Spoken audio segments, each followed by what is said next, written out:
Hello and welcome. You're watching WION Live Conversation, and today we will cover all that is happening in Bangladesh. Bangladesh's interim government has revoked a ban on the right-wing Jamaat-e-Islami. Meanwhile, it has been 4 days since a massive fire broke out in one of the largest tire factories of the country. To talk on the current situation in Bangladesh and a lot more, we're now being joined by Farid Hussain, editor of United News of Bangladesh. He's joining us live from Dhaka. Welcome to WION, Mr. Hussain. Thank you.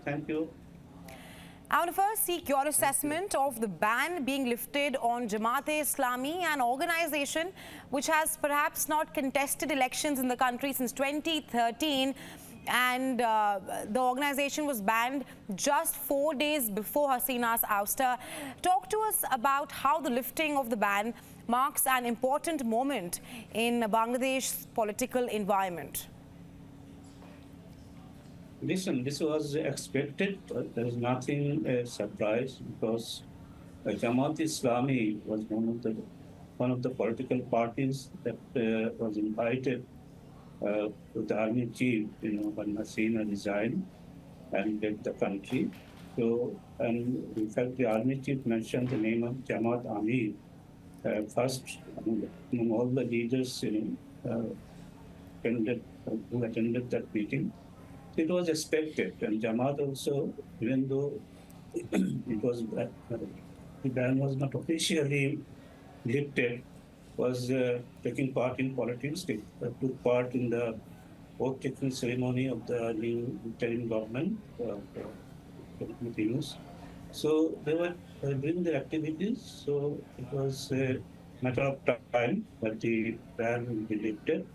And they are also, appealing the Supreme Court, the appellate division, for withdrawal of the restriction, the registration, because the party was unable to take part in the in elections since 2013, as you mentioned, because the election commission cancelled the registration. So the party was still doing their activities, but they could not participate in the election. So that will also expectedly will be lifted. They are appealing, and we hope they will get it soon. So that's the situation. But then Jamaat-e-Islami is now, after long hiatus, they are very much into politics, and it seems they're getting preference, wherever they go, and there seems to be very close to the current administration also, and they are also willing to give this administration more time, more time, to settle down, and before the election can be held. Mr. Hussain, I just want to reiterate, did you say that it's a moment of pride for the ban to be uplifted on Jamaat-e-Islami? Listen, what I said, that it was expected, and also, the Jamaat was already involved, since even before Hasina's resignation. They said, they were one of the first parties invited to attend the army chief's meeting, in which, the political parties, decided, how to run the country after the departure of former Prime Minister. So they were there, and they are feeling really upbeat. And they're also, it seems that they feel that they are very close, not very, but they are close to the interim government, and they are listening, what they are saying, and that is the feeling, that the impression. Jamaat, after a long time, is taking, a very significant role in Bangladesh politics. Okay. All right. Do you think that Jamaat-e-Islami played a crucial role in the ouster of Sheikh Hasina? It's said that Jamaat, they have it's not only Jamaat, they have a strong student organization that is called Islamic Sabta Shiri.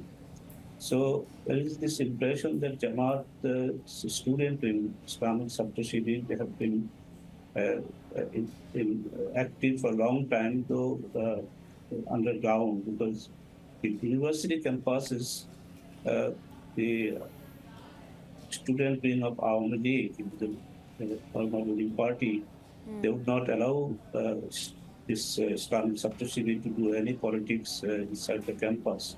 So even though they are not there, but they they they were doing their work secretly, and they targeted the students, especially those who were dissatisfied with the activities of the student wing of Awami League, and definitely they did many things wrong. They used to resort to repression of the general students also.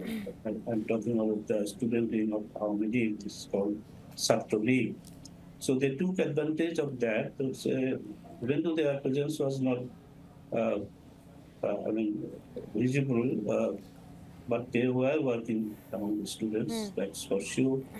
And they had a role, but when Awami League at the last moment on August 1st, then Jamaat and Islamic subterfuge and all other associate bodies, so their main accusation was that they are carrying out these terrorist activities and their militant activities. But interestingly, there was no evidence presented until that time. It was done in a hurry at the last moment because the questions have been raised. That the Jamaat have been doing politics during the entire 15 years of Awami League. So the Awami League, the election commission cancelled their registration, disallowing them from participating in election. But they were not banned by Awami League. Okay. So the question is that why at the last moment they decided to do that? So they could have done that, before. So that's the question. And also Awami League, during this 15 years, or even before that, when they were doing this movement against PNP's rule, Khaleda's rule, they had carried out simultaneous movement against Khaleda's government. So Jamaat was also there. They used to, Awami League also held meetings with Jamaat-e-Islami during that period. Right. I So also want to. there was I also want to seek your assessment. You have touched upon the role of Jamaat-e-Islami in Bangladesh and all of that. Let's also talk about the growing violence against Awami League leaders in Bangladesh after Hasina's ouster. And just to quote a latest incident of an Awami League leader's body now being discovered by the Meghalaya police, reports suggest that he had suffered cardiac arrest while trying to cross the border between India and Bangladesh. Talk to us more about the violence against Awami League leaders in your country and how they're trying to flee Bangladesh at this point of time.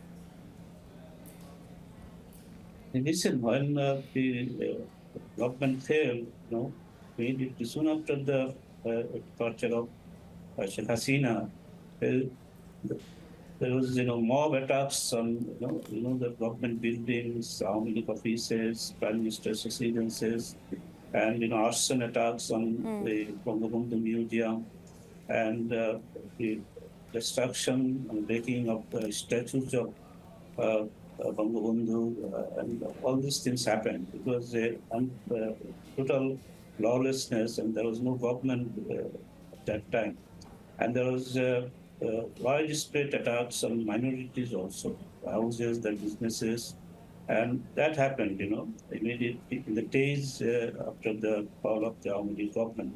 And there were also attacks on Awami League leaders, and there were arson attacks, there were physical assault, and also, in the days, that's still going on, that in many institutions, especially schools, colleges, and other government offices, so people, the mobs started, forcing teachers, principals, or the government officials believed to be close to the Awami League uh, to resign. They were forcefully uh, resigned, and this Right, thing Mr. happened. Hussain. And Right. some things are still going on like that. So these many Awami League leaders, went to hiding, and some even tried to cross the border. That is Right, Mr. safe, Hussain. and Right. some may have also crossed, and some are being apprehended.